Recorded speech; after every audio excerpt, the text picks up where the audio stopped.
What if Friends didn't begin in 1994, but in 2026? Imagine Rachel never bursts into Central Perk in a soaking wet wedding dress. Instead, she posts a viral TikTok running away from the altar. The entire comedic engine of a 1990s sitcom ran on an information vacuum. Storylines thrived on missed landline calls, flashing answering machines, and the simple reality that you usually had no idea what your friends were doing. Today, we live with undeniable access to each other. Every movement, message, and mood is tracked in real time, which raises a question. If you drop these 6 specific characters into a smartphone-dominated world, do their friendships even survive? Do the stories we love completely break down? Look at this flowchart. The classic sitcom formula requires a misunderstanding to reach comedy or drama. When you remove the friction of distance and silence, the structural logic that allows these specific plots to function simply collapses. Take Ross and Rachel. Their relationship lasted 10 seasons, specifically because of poor timing, missed messages, and unspoken feelings. Modern digital tools instantly resolve those conflicts. The famous "we were on a break" debate wouldn't last a decade.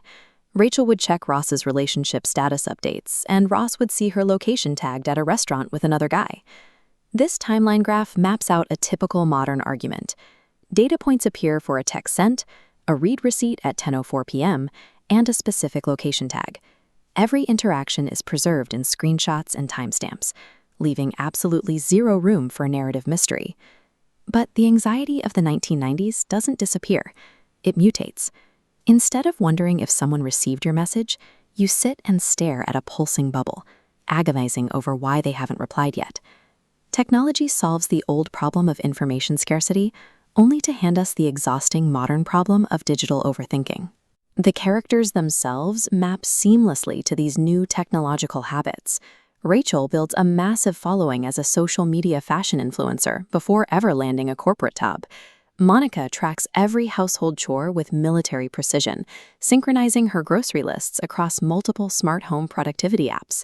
Chandler dominates group chats, timing his sarcastic memes perfectly. Joey believes every piece of fake news he scrolls past.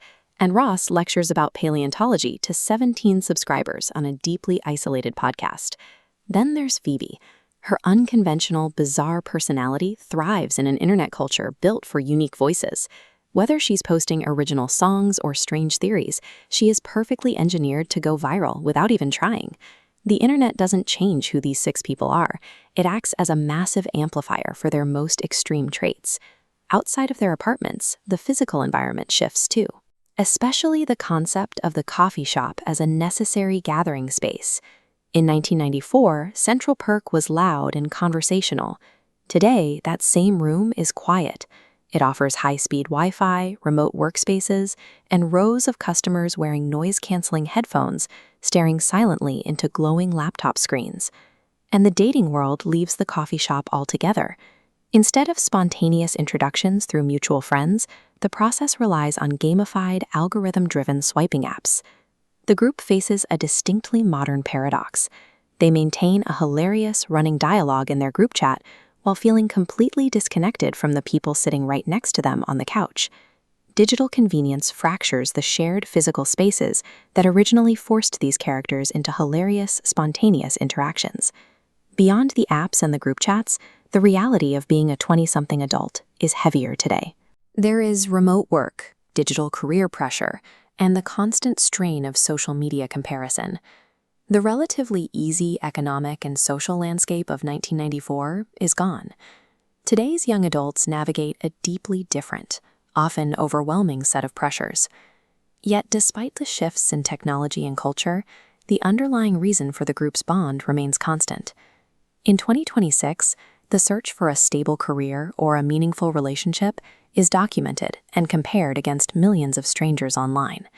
That constant visibility makes the need for a private, trusted circle even more essential than 30 years ago. Whether the support comes from a physical hug or a well-timed message in a group chat, the reliance on these specific 5 people stays the same.